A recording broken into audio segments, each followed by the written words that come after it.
Bonjour, Liliane des médiathèques de Saint-Médard-en-Jalles.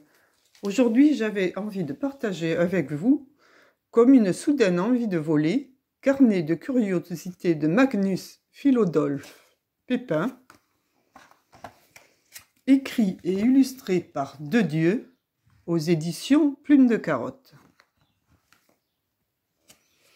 Magnus Philodolphe Pépin était curieux du spectacle que la nature lui offrait. Lors de ses promenades quotidiennes, il observait le moindre comportement animal. Une araignée tissant sa toile, une menthe religieuse aux aguets, un bourdon butinant. Il fallait qu'il caresse les écorces, qu'il se frotte les mains dans les herbes aromatiques, qu'il goûte au baies, qu'il écoute les chants des oiseaux. Tout était pour lui source d'émerveillement. Justement, au cours d'une de ses balades, une coccinelle passa sous le nez de Magnus, et ce fut le déclic. Ce n'était pourtant pas la première fois qu'il observait le vol du petit coléoptère, mais c'est ce vol-ci qui fut le déclencheur. Et si lui aussi s'essayait à voler. De retour chez lui, il n'eut plus qu'une pensée, se construire une machine ou un machin qui pourrait le faire décoller de terre. C'est ce qu'il fit à la hâte en quelques coups de marteau. Ce premier vol ne dura pas bien longtemps et ne l'amena ni bien loin ni bien haut. Mais ce premier échec ne fit pas renoncer à son rêve fou Magnus. Un heureux hasard vint même l'encourager. Alors qu'il était assoupi contre un arbre, une samarre d'érable vint finir sa course à ses pieds. Mais avant, elle avait virevolté lent les airs, légère et tournoyante. Il observa ce drôle de fruit. Dans ses moindres détails, elle ressemblait à une libellule. Après plusieurs semaines d'études, de recherche et d'expérimentation, il décidera de prendre exemple sur cette nature qui l'encourageait et dont certains éléments avaient trouvé le moyen de voler. Même le lucane ou le hanneton, pourtant si lourd, avait trouvé le secret. Il volait. Pas bien haut, pas bien loin, sur 20 mètres parfois même, à des hauteurs risibles. Mais voilà, il volait et pas lui. Alors, lui vint l'idée qu'avant de construire une machine, il fallait voir ce qu'il attendait là-haut en cas de réussite.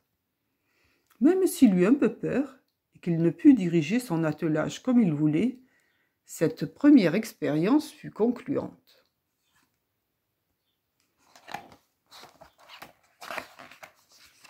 Mais Philodolphe Pépin devait trouver, et par ses propres moyens, le chemin des nuages. Il partit donc à la chasse aux papillons, car il voulait les observer de près, d'autant qu'il souhaitait ne pas négliger le côté esthétique de son dispositif, et que le lépidoptère était un parfait exemple alliant efficacité et beauté. Après avoir choisi le motif de sa voilure, hop, Magnus s'élança dans les airs. Comme une pierre. Bien sûr, il y eut de la casse, mais rien n'aurait pu le faire reculer. Après avoir longtemps réfléchi, il se dit que l'animal qui avait vraiment conquis les airs, c'était l'oiseau. Magnus observa, soupesa, fit son choix.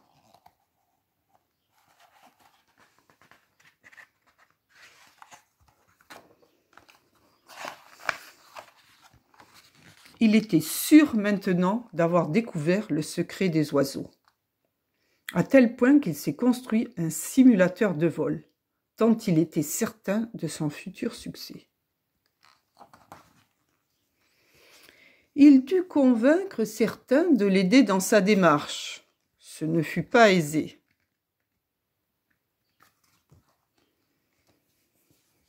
Puis enfin, il fut prêt. Il monta sur une colline et se jeta. Le retour sur terre fut douloureux, mais c'était sans compter sur l'entêtement de Magnus. C'est alors qu'il eut l'idée magnifique et improbable de construire Orion III, l'oiseau de fer. Un compromis entre l'énergie musculaire animale, la graine d'érable et l'aile de libellule. Un dispositif ingénieux, fruit de l'intelligence magnusienne. Un soupçon de folie et quelques boulons.